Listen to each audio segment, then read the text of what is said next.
When I look around at what's being built across the United States right now, it honestly blows my mind. Like, we're living through this incredible moment where some of the biggest, most ambitious construction projects in American history are happening all at the same time.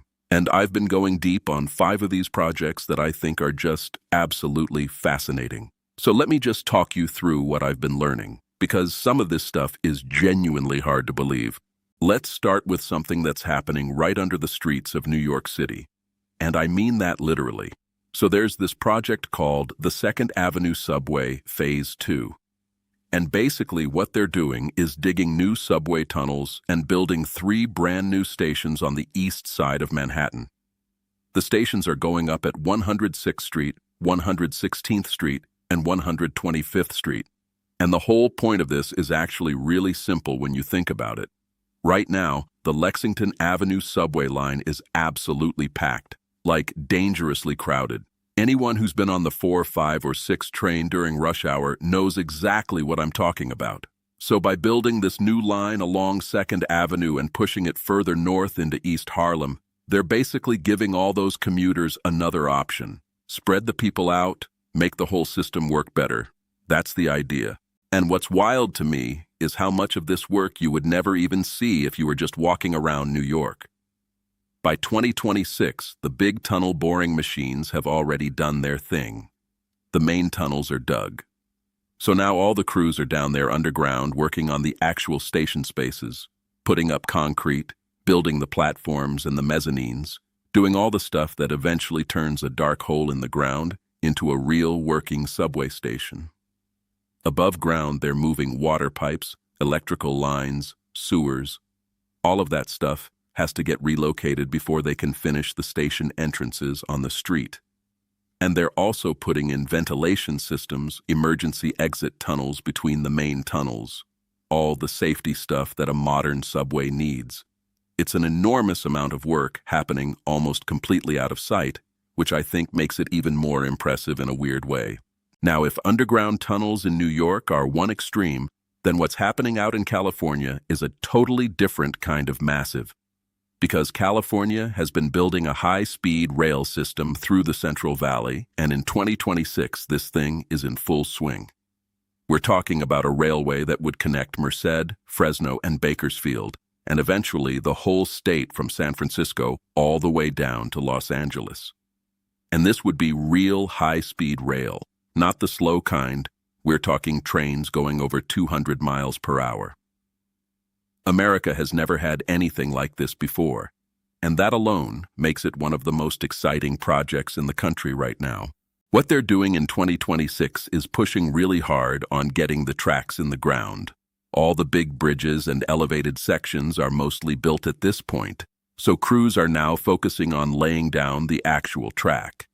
And it's not like regular train track. These are special concrete slabs, with the rails welded together in one continuous piece, so the trains can ride smoothly at those crazy high speeds.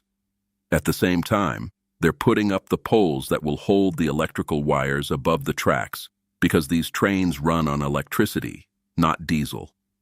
There's also station work happening, especially in Fresno, where they're building the platforms and the main station buildings. And honestly, when you think about the scale of what they're doing, threading brand new rail infrastructure through miles and miles of active farmland, moving irrigation systems, building dozens of bridges over roads and canals, it's just staggering. California has been working on this for years, and it's been controversial, it's been expensive, but the physical thing they're building is genuinely impressive. So we went from underground in New York to the desert in California. And now I want to talk about something happening in the desert too, but this one is a little different. Out in the Mojave Desert, between Southern California and Las Vegas, there's a private company building a high-speed rail line called Brightline West. And what makes this one really interesting is that it's not the government doing it. This is a private company putting up their own money to build a real high-speed passenger train. The line would run mostly along the Interstate 15 corridor, which is that highway millions of people drive every single year between LA and Vegas. And instead of sitting in traffic for 4 or 5 hours, You'd be able to hop on a train and get there way faster. In 2026, the construction out there in the desert is full on. They're building the raised sections of track, pouring concrete, putting up the structures that carry the train above the ground so it never has to stop for a traffic light or a road crossing ever. They're laying the special high-speed track, putting up the poles for the electrical system, and building out the stations too. The Las Vegas station in particular is shaping up to be a really big deal, designed as this huge hub where you can park your car, jump on the train, and go. Now, building in the Mojave Desert comes with its own set of challenges. It gets brutally hot out there, so they have to plan the work around the heat. They also have to deal with flash floods and all kinds of desert terrain. But the company is targeting a late 2020s opening, and if they pull it off, it would genuinely change how people travel between LA and Vegas. That's a route that tens of millions of people make every year, so the demand is definitely there. Let me switch gears now because I want to talk about something happening offshore, out in the Atlantic Ocean, off the coast of Virginia. Because there is a massive wind farm being built out there called Coastal Virginia Offshore Wind, and it is the largest offshore wind project in the entire United States. We're talking about a huge array of giant wind turbines sitting out in the ocean, connected by underwater cables, sending electricity back to the grid on shore. And by 2026, this thing is in its final stages of being put together, which is just incredible to think about. So the way offshore wind works is you first have to sink these enormous foundations into the ocean floor. Think of them like giant steel tubes driven into the seabed. That part is basically done by 2026. So now the crews are out there on these specialized ships, these incredible vessels that are literally built just for this kind of work, and they're lifting and stacking the tower sections, the big generator unit at the top called the nacelle, and then those huge blades. Each turbine out there is enormous.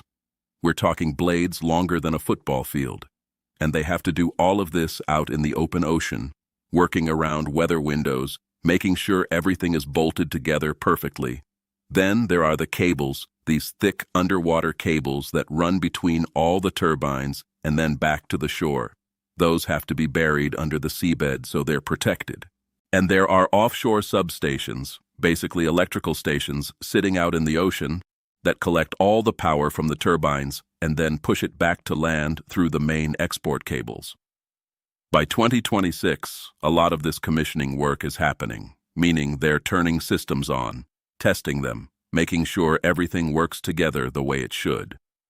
When this project is fully running, it's going to power hundreds of thousands of homes in Virginia, and it's a sign of where energy in this country is heading.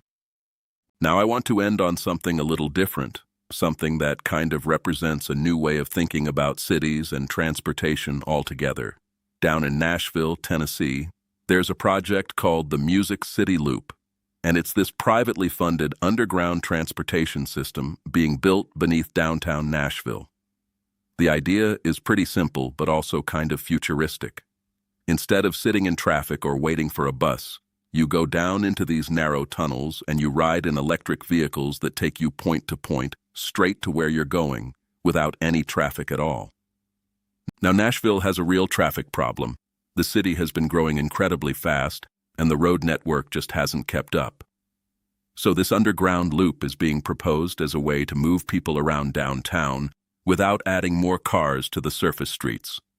By 2026, the tunnel boring machines are out there chewing through the ground beneath the city, and behind them crews are lining the tunnels with concrete and sealing them up. They're also building the underground stations, which are small and simple compared to a regular subway station. Basically just a platform where you get in and out of the vehicle. And they're starting to put in the power systems, the communications, the safety equipment, all the stuff that makes the tunnels actually function. The footprint above ground is tiny, just small entrances and ventilation structures, which means the disruption to the streets is pretty minimal compared to a traditional transit project. What I love about the Music City Loop is that it's kind of a bet on a new model. It's not a conventional subway, it's not a bus, it's something new, and it's being built by a private company that thinks there's a real business case here. Whether it works out the way they're planning, we'll see.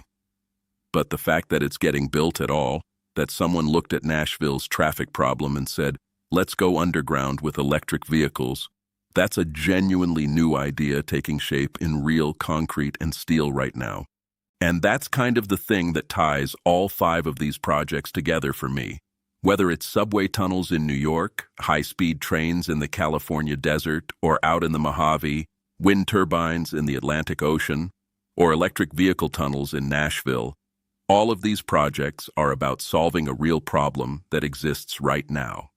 Crowded subways, no good train options, too much dependence on fossil fuels, too much traffic. And the solutions being built are big, complicated, expensive, and in some cases, totally unlike anything that's been done before in this country. That's what makes this such a remarkable moment to pay attention to.